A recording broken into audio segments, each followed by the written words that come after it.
Zap, zap, zap, lightning, zap, zap, lightning, lightning, fade.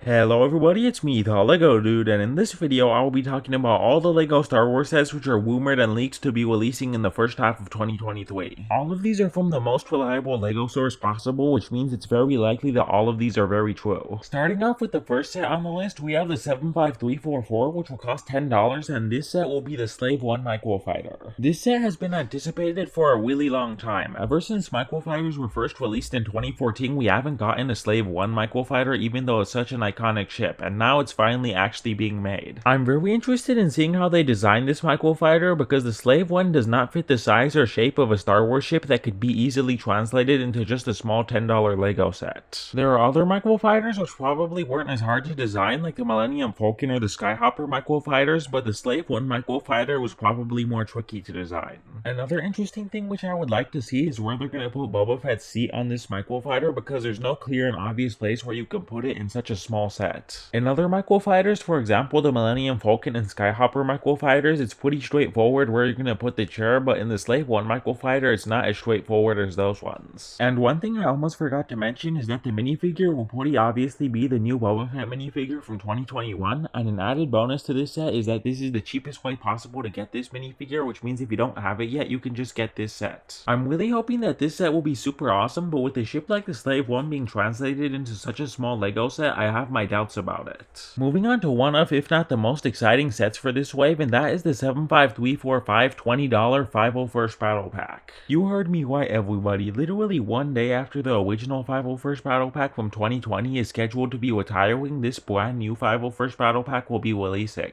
This is just a $20 Battle Pack, and it's not a $30 Super Battle Pack like the original version. With the original version, LEGO was kind of trying to squeeze some extra money out of you because this set was so popular, but now with this new 501st Battle Pack, it'll just be a $20 normal Battle Pack. This will make it a lot easier to army build all the 501st minifigures, which I think is super awesome. The fact that they're releasing a new Battle Pack so soon makes a lot of sense because the original 501st Battle Pack was one of the most popular LEGO sets released ever. This brand new 501st Battle Pack will have a completely new slate of 501st minifigures, which I think is super awesome because I think making as many variations of clones as possible is the correct approach from LEGO. This set will have 4 minifigures like almost all Battle Packs do. Starting off with the first minifigure, we have the 501st Commander. If I had to guess, the 501st Commander would basically be the same as the 187th Legion clone Commander, which was just them calling an airborne trooper a commander. But hopefully it would be an actual brand new Commander minifigure, even though it's most likely just gonna be the airborne trooper. I'm also hoping that this is an unnamed commander because getting named characters in a battle pack just doesn't really work out. The main point of a battle pack is army building by buying multiples of a set, but it's a lot harder to do that if you keep getting duplicate named characters taking up the space that should be occupied by generic unnamed clone troopers. With battle packs, it should either be that all the characters are unnamed so you can buy as many multiples as possible, or it should be that all the characters are named like in the Bounty Hunter battle pack so you can just buy one and then you can be happy with that. If there's a battle pack with some named characters and then some unnamed generic characters, then that is just a horrible battle pack because that defeats the purpose of either only buying one or of buying multiples. Moving on from that to the next minifigure, we have the 501st Sniper Trooper, which sounds like a very interesting minifigure idea. I would think that this would be a brand new type of clone trooper, but knowing LEGO, they might just give a normal 501st clone trooper a sniper blaster and then just say he's a sniper trooper. And then the last two minifigures will be 501st Heavy Troopers, which I think will be super awesome and will be especially helpful with army building.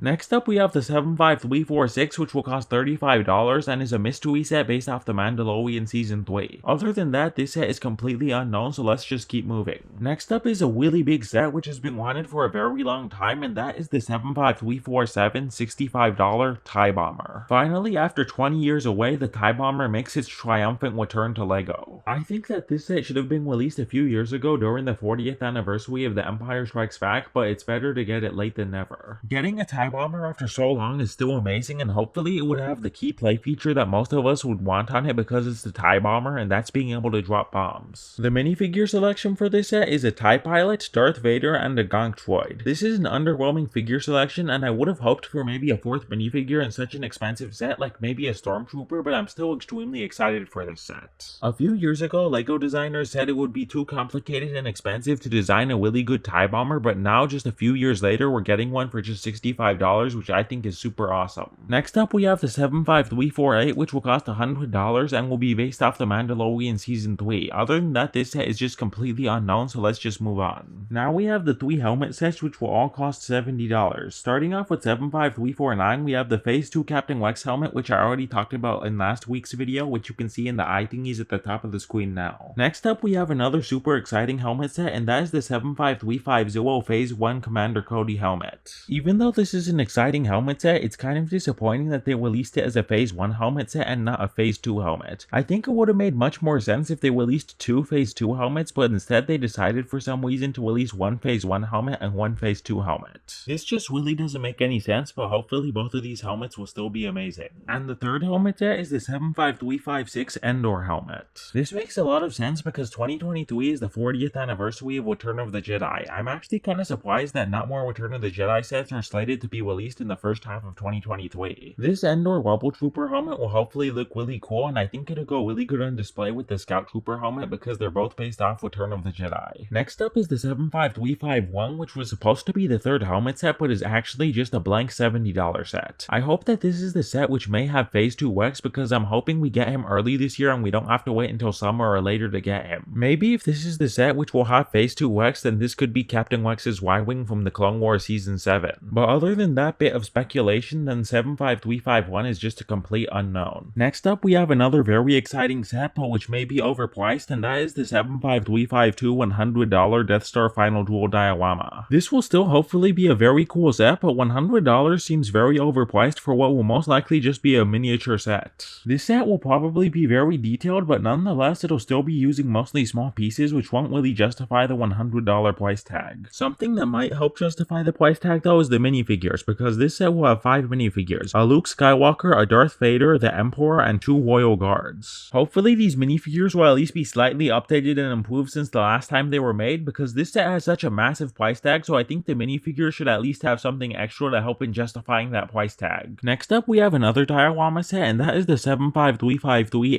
$80 Endor Speeder Chase diorama. The minifigures in this set will be an Endor Luke, an Endor Leia, and 2 Scout Troopers. There will be 1 Rebel Speeder bike and 2 Scout Trooper Speeder bikes. There is also supposed to be a tree that one of the Scout Trooper bikes is crashing into, like in the scene in Return of the Jedi. I'm interested to see how large they actually make the tree, because they might make it very large or they just might make it as small as possible to keep the diorama just very small. Next up is the 75354, which has no price information at all, and it might be one of the set numbers that just ends up getting skipped. Next is 75355, which is going to be $240 and is going to be the May 4th UCS set for this year. Currently it's unknown, but I would be hoping that it's maybe another UCS set that's based off the prequel trilogy, but it's just still unknown right now. Other than that, there's also supposed to be 2 minifigure packs which will be releasing, but they're unknown right now. There's also supposed to be a $5 poly pack like there usually is every year, and it's supposed to be a TIE bomber this year. Next up is the May 4th promo set, and last year it was the Lars Homestead Kitchen, and this year I'm hoping that it'll be Dex's Diner, but that's kind of wishful thinking. Just for the memes, I'm just gonna predict that this is gonna be a Luke's Landspeeder again. And finally, the last set is the 40615 Brickheadz. This might just be 1 or 2 Brickheadz, but it could also be a multi-pack of Brickheadz with 4 or 5 Brickheadz, which could cost $40 or $50. This would be similar to the Harry Potter multi-pack of Brickheadz which was released recently. Okay everybody, that's all the leaks, but one more thing, I wanted to give a shout out to this guy for making a really funny joke in the comment section of my video from last week.